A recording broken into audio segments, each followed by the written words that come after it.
Hi folks, Lou here to briefly explain the difference between a story game, which is a form of board game, and a storytelling machine or game, which is role-playing games.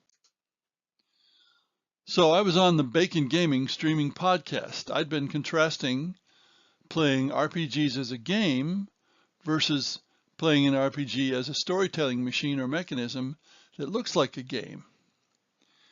One of the listeners asked what was the difference between a story game and a storytelling mechanism, and I can see why that might be confusing. A story game is generally a board or card game, not an RPG. The game is arranged to convey explicit stories to the players through their participation, although by their participation they modify how the story works out. There is no game master. This is usually done by including some kind of booklet or even small book that explains the special circumstances of each story.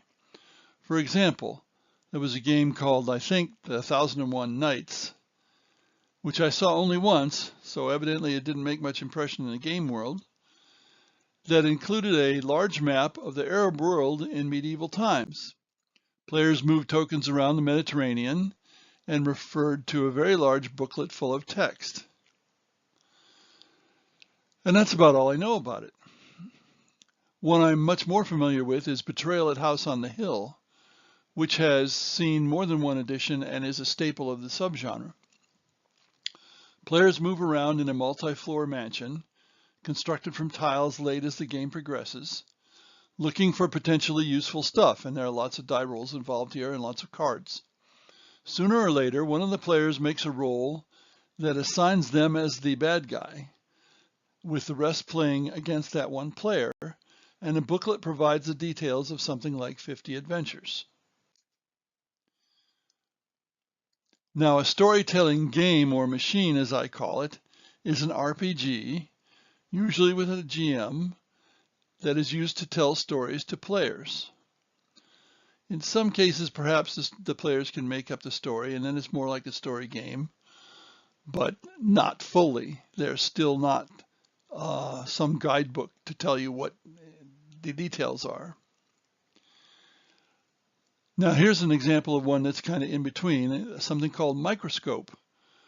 It's a kind of storytelling machine, but there's no GM. The players collectively create a fantasy world relying on their imagination, dice, and a few guidelines. I've seen this being played and it works. More commonly though, in an RPG like Dungeons & Dragons or something of that sort, you have a GM who, in effect, tells a story with player characters as participants. But whatever the GM has planned for the story is very likely to happen. And of course, if you think about it, people who write stories of any kind have to control what happens. So these two may sound similar in name, but they're pretty different in practice. Thanks for listening.